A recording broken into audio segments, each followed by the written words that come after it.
Unlike your traditional cartridge, the Sta-Rite System 3 cartridges are really large, and you can easily get 8 to 10 years out of the System 3 cartridges versus the traditional cartridge that lasts about 4 or 5 years. But the System 3 cartridges do wear out and need to be replaced, so you won't be replacing the System 3 cartridges as often as you replace your traditional cartridges. Before you order your cartridges, check the label. There are 4 different size cartridges. Make sure you order the right size cartridges. You want to make sure the filter is off during this process. It's not going to come back on. And now you want to get the drain plug off. Now you want to remove all 8 clamps holding on the lid. Okay, the easiest way to get the lid off is to get a screwdriver and just put it in here like this. I'm going to pop it right off. And now you want to take the lid off. It's a little bit heavy, so be careful.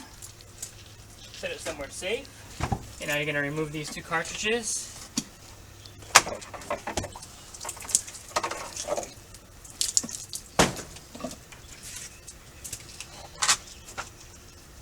And I've been doing this pool for 9 years. This is the first time I had to change these cartridges. And the problem here at the pool was that the water quality was deteriorating. It was getting algae, and it was also getting cloudy, and the flow wasn't that great.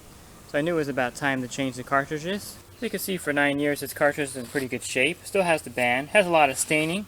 The problem I'm having is that it's not circulating the pool water well, so I know that these pleats are worn out. So what you want to do now is hose off the tank so that it's nice and clean for the new cartridges. And you can also change these O-rings here on the bottom of the filter where the cartridges sit. To be honest with you, I've never changed these out on a Sta-Rite filter as long as I've been cleaning them. And you also want to inspect the O-ring that goes around the tank of the filter. This is also a very long-lasting O-ring. I hardly change these out also. And I'm going to use some silicone spray to lube up the O-ring.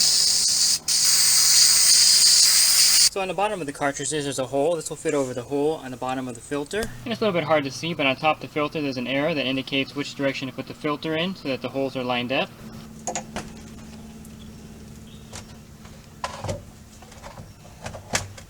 Also, to know if you have it in there correctly, the cartridge should not move while it's inside the tank. And I'm going to do the same thing with the small one. So these 2 arrows will line up with each other. This indicates that you have it correctly positioned over the holes on the bottom. Okay, I'm going to get the tank lid back on. So you want to make sure you have the lid on there straight. It should match up here so you can put the clamps back on. And you want to slide the clamps back onto the filter and we'll tighten them up. If you don't have the multi-torque socket, I highly recommend it. It's a great way to put these clamps back on. And I also like putting it back on in the crisscross pattern. I put that one on the front. I'm going to put this one here on the back. And I also like tapping with my hand to make sure they're on tight.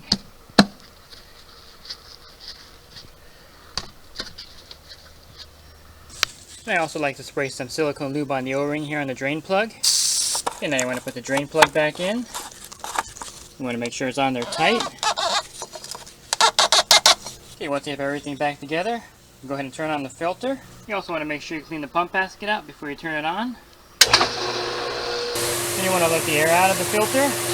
Go ahead and close it. That's the process of changing the Sta-Rite System 3 cartridge filters out.